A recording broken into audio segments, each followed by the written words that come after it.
My name is Olivia, and this is the story of how the two people I loved most in the world broke me in ways I never thought I could recover from. It started 5 years ago. I had a husband I trusted and a best friend I thought would always have my back. Her name was Rachel. We'd been friends since college, shared secrets, tears, and dreams about the future. I remember the day she came over with coffee in her hand and that familiar smile on her face. She sat at my kitchen table, laughing, talking about her bad dates, and how she wished she had a marriage like mine. I told her, "Rachel, you'll find someone. You deserve someone who treats you right." She smiled back, but there was something different in her eyes that day. I didn't know then that behind that smile, she was already in love with my husband. His name was Ethan. He wasn't perfect, but I loved him. We'd been through struggles, job losses, sleepless nights, but we stayed together. At least, that's what I thought. The signs were there, I just didn't want to see them. The late-night work meetings, the phone turned face down on the table, the sudden distance that no amount of love could bridge. When I'd ask, "Ethan, are you okay?" he'd just smile and say, "I'm tired, Liv, just work stress." And I believed him, because that's what love does. It blinds you, gently. Until one night, everything changed. I left work early to surprise him with dinner, his favorite, chicken Alfredo. I wanted to make him smile again. But when I pulled into our driveway, I saw another car parked outside. Rachel's car. My heart started pounding. I told myself she probably just stopped by. But when I opened the door, I heard laughter coming from our bedroom. I stood there for a moment, frozen. Every sound around me fading into silence. My hands were shaking as I pushed the door open, and the world just stopped. My husband and my best friend in our bed. They didn't even notice me at first. When they did, Ethan jumped up, mumbling excuses while Rachel just stood there, crying, saying, "Olivia, I'm so sorry." I didn't scream, I didn't throw things, I just walked out. Sometimes silence hurts louder than words. The next day, I packed a single suitcase and left. No notes, no goodbye, just emptiness. I lost my home, my trust, my best friend, but somewhere inside that pain, a small voice whispered, "You'll survive this, Olivia." And I did.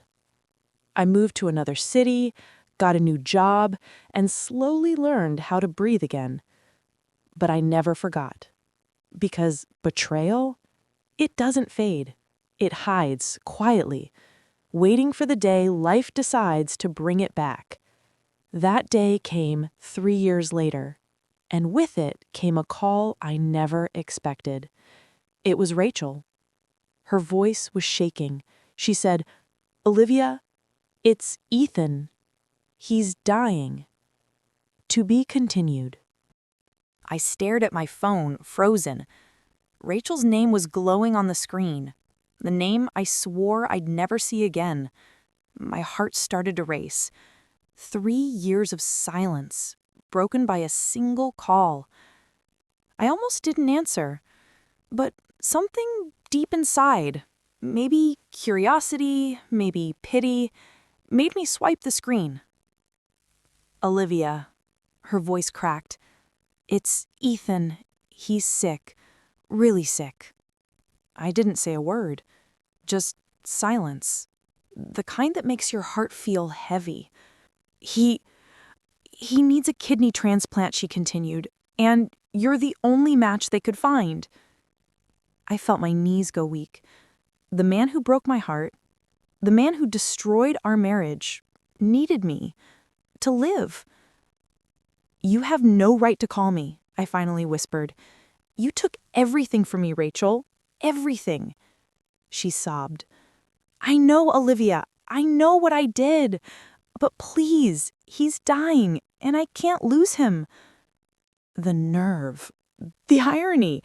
She stole my husband, and now she was begging me to save his life? Part of me wanted to hang up, but another part, the one that still remembered the good years, couldn't move. I took a deep breath. "Where is he?" I asked quietly. "Memorial Hospital," she said. "Room 407. I hung up. For a long time, I just stood there in my apartment, staring at the wall. My past was calling me back, and I didn't know if I was strong enough to answer. The next morning, I went to the hospital. The smell of disinfectant and cold air hit me as I walked through the doors. Every step felt like walking through memories I had buried years ago. I reached room 407. Through the small window in the door, I saw him. Ethan. Pale, thin, hooked up to machines. The man who once promised to love me forever now looked like a stranger. Rachel was sitting beside him, holding his hand. When she saw me, her eyes filled with tears. "Olivia, thank you for coming," she whispered. I didn't respond. I just looked at Ethan, the man who destroyed my trust. And yet, part of me still felt sorry for him. He opened his eyes slowly. When he saw me, his lips trembled. He whispered, "Olivia, I didn't think you'd come." I wanted to hate him. I wanted to turn away. But seeing him like that, fragile, broken, I realized something. Hate takes too much strength, and I was tired of being angry. The doctor entered the room. "We've run the tests. Olivia is a perfect match." Rachel gasped. "Does this mean you'll do it?"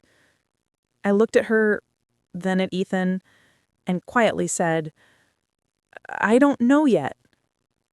That night, I couldn't sleep. I kept replaying everything. The lies, the betrayal, the pain. But under all that, there was still love. Not for him, but for the woman I used to be, the one who believed in doing the right thing. At sunrise, I made my decision. I called the hospital and said, "Tell them I'll be there for the surgery." Not because he deserved it, but because I did. To be continued. The morning of the surgery was quiet. Too quiet. Even the sky outside felt heavy, gray and still, like it was holding its breath with me. I stood in front of the hospital mirror, staring at my reflection. I didn't recognize the woman looking back. She wasn't the same Olivia who once cried herself to sleep over betrayal. She was stronger now, quieter, but stronger. The nurse came in and smiled gently. "Are you ready, Miss Bennett?" I nodded. "As ready as I'll ever be." As they wheeled me down the hallway, I saw Rachel standing outside Ethan's room. Her eyes were red from crying. She whispered, "Olivia, thank you. I'll never be able to repay you." I looked at her for a moment, the woman who once ruined everything, and said softly, "Just take care of him. That's all I ask." The last thing I remember before the anesthesia took me was the sound of the heart monitor, steady and calm. It almost felt like peace. When I woke up, the room was dim. My body ached, and there was a dull pain where the incision was.